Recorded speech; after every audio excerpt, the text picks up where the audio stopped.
రాజ్యము, ఒక మనుష్యుడు దేశాంతరమునకు ప్రయాణమై తన దాసులను పిలిచి తన ఆస్తిని వారికప్పగించినట్లుండును.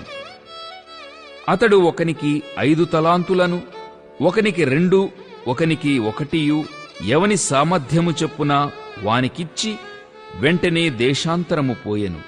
5 తలాంతులు తీసుకొనినవాడు వెళ్లి వాటితో వ్యాపారము చేసి మరి 5 తలాంతులు సంపాదించెను. అలాగునని 2 తీసుకొనినవాడు మరి 2 సంపాదించెను. అయితే 1 తలాంతు తీసుకొనినవాడు వెళ్లి భూమి త్రవ్వి తన యజమానుని సొమ్ము దాచిపెట్టాను. బహుకాలమైన తరువాత ఆ దాసుల యజమానుడు వచ్చి వారి యొద్ద లెక్క చూచుకొనెను.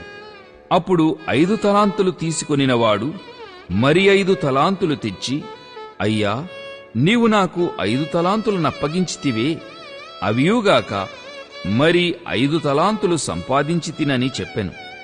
అతని యజమానుడు, బడా నమ్మకమైన మంచి దాసుడా, నీవు ఈ కొంచెములో నమ్మకముగా ఉంటివి, నిన్ను అనేకమైన వాటి మీద నియమించెదను, నీ యజమానుని సంతోషములో పాలు పొందుమని అతనితో చెప్పెను.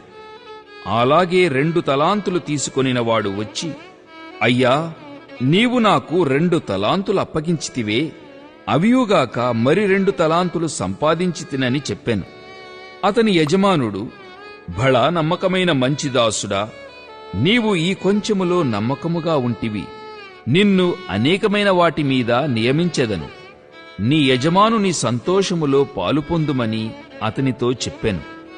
తరువాత 1 తలాంతు తీసుకొనిన వాడును వచ్చి, అయ్యా, నీవు విత్తని చోట కోయువాడవును, చల్లని చోట పంట కూర్చుకొనువాడవునైనా కఠినుడవని నేనెరుగుదును. గనుక నేను భయపడి వెళ్లి నీ తలాంతును భూమిలో దాచిపెట్టి తిని, ఇదిగో నీది, నీవు తీసుకొనుమని చెప్పాను.